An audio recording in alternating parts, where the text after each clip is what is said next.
Bonjour à tous et bienvenue sur yakakak.fr. Je m'appelle Erwan et nous allons voir dans ce troisième Yak Series consacré à l'outil texte 3D de Final Cut Pro 10 qui vient tout juste d'arriver. Voir comment utiliser les textures, comment texturer en fait son texte 3D. On a vu comment créer la 3D avec l'extrusion, on a vu comment l'éclairer, maintenant on va voir comment appliquer une texture directement depuis Final Cut Pro 10. Donc pour démarrer et texturer en fait l'objet, il suffit en fait de sélectionner la partie matériaux et vous faites afficher tout simplement. Par défaut, vous avez une texture qui est appliquée, basique, et qui est en fait quelque chose de très blanc, vous voyez, très neutre, comme ceci.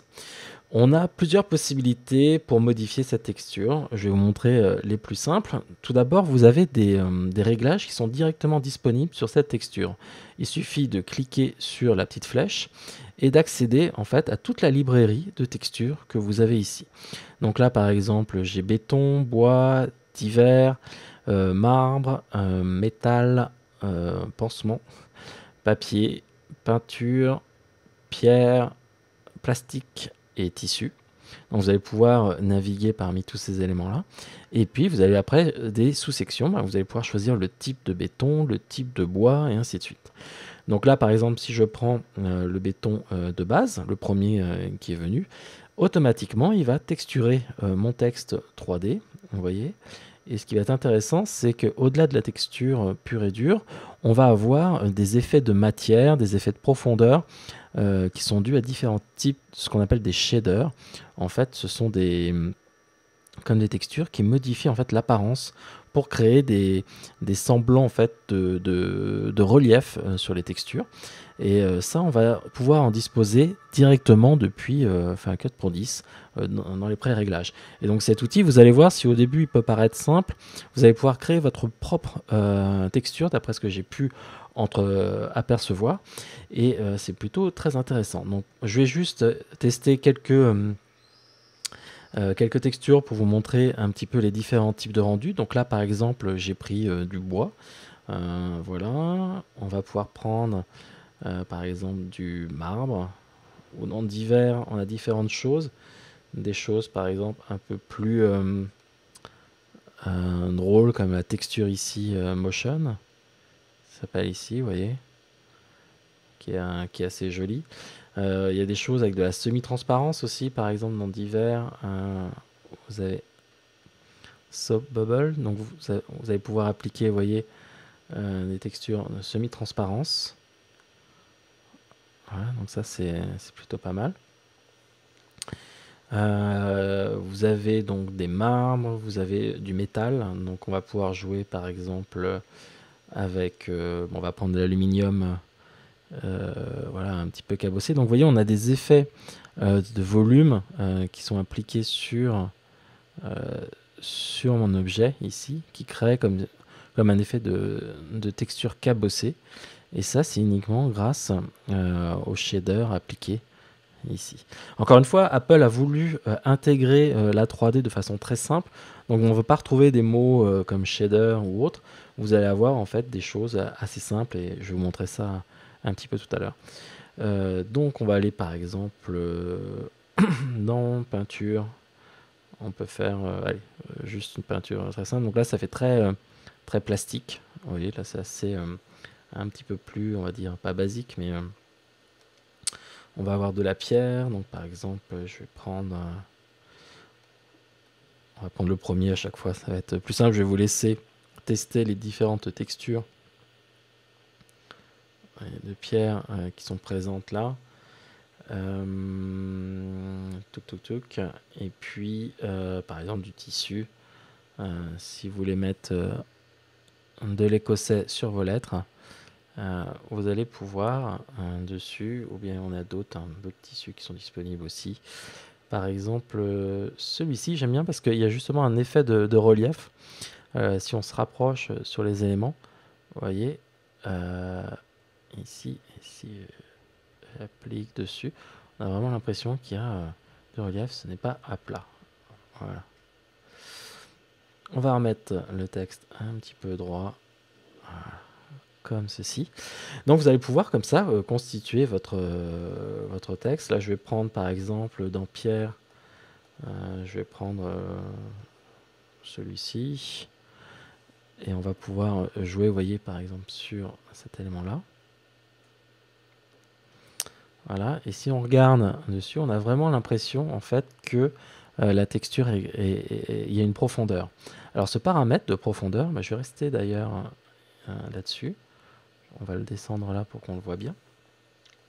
Vous avez en dessous, ici, donc la substance. Ici, c'est de la pierre avec le type. Donc, on retrouve ici le réglage.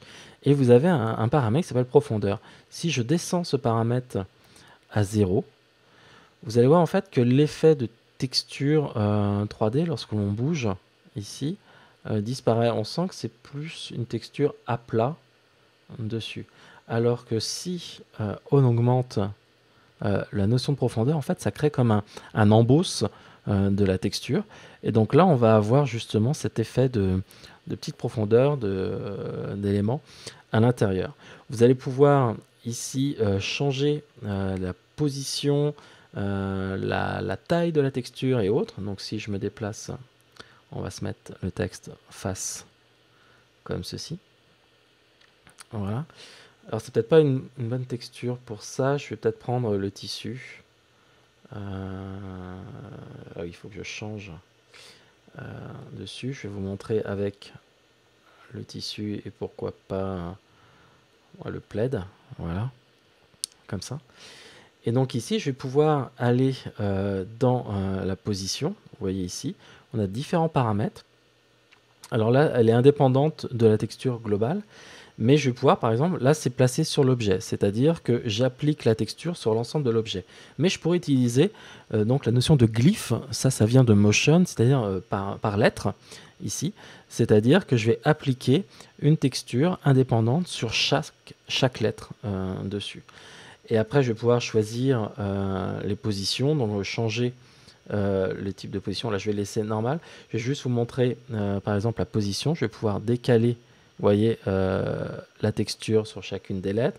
Je vais pouvoir changer l'échelle, par exemple, réduire, avoir quelque chose, peut-être pas s'ils sont, mais beaucoup plus petit, pour avoir un motif qui se répète, ou alors au contraire, agrandir et avoir vraiment le tissu, vous voyez, avec moins de carreaux possible dessus. Donc vous allez pouvoir jouer comme ça sur la texture, et vous allez pouvoir même ici mettre une petite rotation sur la texture. Là, je vais rentrer une valeur, par exemple, on va mettre 45 degrés. Voilà. Et je vais avoir cette texture là, du coup, qui ressemble plus trop à de l'écossais, quoique, qui s'applique sur mon élément. Donc là, vous allez pouvoir jouer avec la position, sur la position de la texture, la déplacer pour que ça corresponde à ce que vous vouliez par rapport à la forme de votre typographie, par exemple, et pour que ce soit beaucoup plus lisible au niveau de votre texte. Je vais revenir ici sur la pierre pour vous montrer aussi des petites choses où je pourrais prendre du métal. Ouais, je vais revenir sur la pierre, parce que j'ai fait des petits tests qui étaient assez intéressants.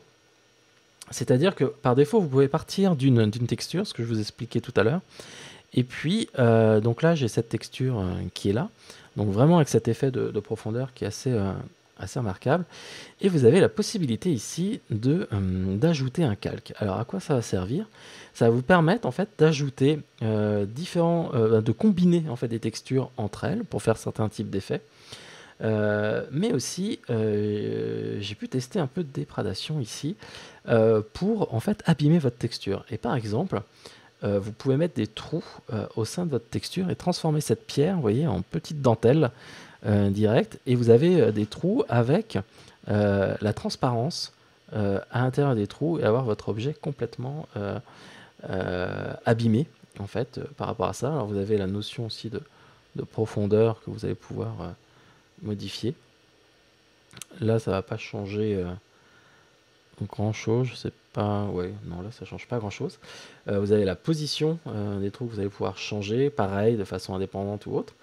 Et puis à la place des trous, vous pouvez mettre par exemple des bosses ici. Donc là je vais changer. Alors vous pouvez combiner les éléments. Alors là vous voyez pas trop les bosses. Donc je vais augmenter la valeur. Donc là on va mettre 200% par exemple. Dessus. Et là, vous voyez un petit peu mon élément qui commence à s'abîmer. Alors peut-être que sur la pierre, ça se voit moins bien. Je vais peut-être mettre autre chose. On va mettre, tac, tac, tac, des plis. On va voir ce que ça donne. Voilà. Là, ça se voit pas mal. Là, on a des plis justement à 200%. Donc comme si on avait déformé la pierre. Vous avez la possibilité, par exemple, de rajouter des taches, de la poussière ou des éraflures. Les éraflures, ça marche plutôt pas mal pour donner vraiment un côté... Vous voyez, ici, j'ai des éraflures qui apparaissent. Donc celle-là, c'est assez léger. Donc là, ça accentue en fait l'effet d'embosse sur les rayures. Ma texture est un petit peu plus rayée. Donc voilà, vous allez pouvoir vraiment vous amuser à compositer différents éléments, à appliquer comme des filtres de déformation et combiner différentes textures. Donc là, j'ai vraiment effleuré la surface des possibilités. Dernier point que je voudrais vous montrer, là par exemple on a joué uniquement sur ce qu'on appelle un matériau simple, c'est-à-dire que j'applique la texture sur l'ensemble de mon objet. Or si par exemple je fais un reset de mon élément, vous voyez, en fait mon élément ici est constitué d'un corps en fait de côté, d'une face avant, d'une face arrière et aussi des bords avant et de bords arrière ici. Et donc, je vais pouvoir, au lieu d'utiliser un matériau simple, demander à utiliser un matériau multiple.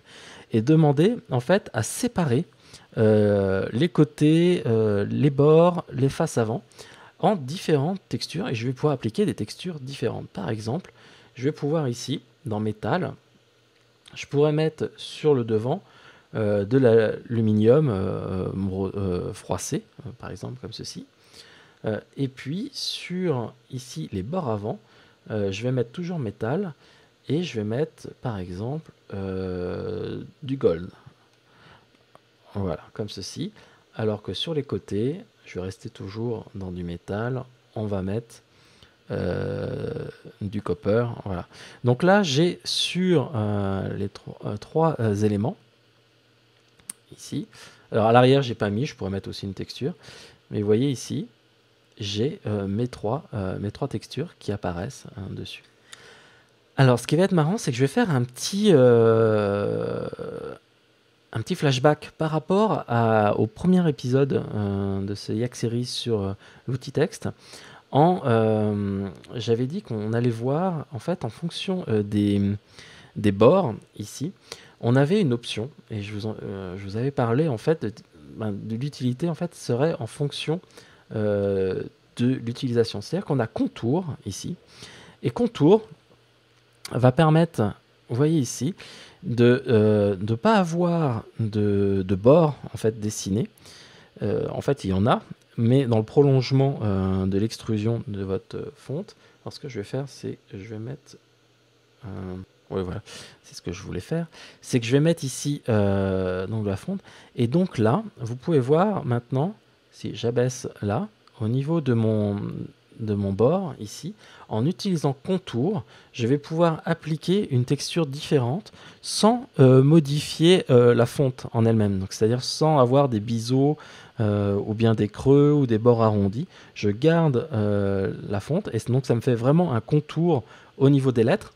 Et donc du coup, d'où le nom contour pour cette forme de bord qui va me permettre ici d'avoir un contour en or par exemple, comme ceci. Donc voilà un petit peu un rapide coup d'œil sur l'outil matériaux. Je pense qu'il y a vraiment beaucoup de choses à voir et à tester pour créer des matières semi-transparentes et autres et combiner différentes choses. Je pense que c'est un outil qui de prime abord est assez simple avec la sélection des textures, mais qui après peut devenir beaucoup plus complexe. Tout ça tout en restant dans un langage que l'on peut comprendre en tant que monteur sans être un spécialiste de la 3D. Voilà, donc rendez-vous dans un prochain Yak Série ou toujours avec le texte 3D et on va voir comment des petites choses supplémentaires au sein de Final Cut Pro 10 ou au sein de Motion par exemple.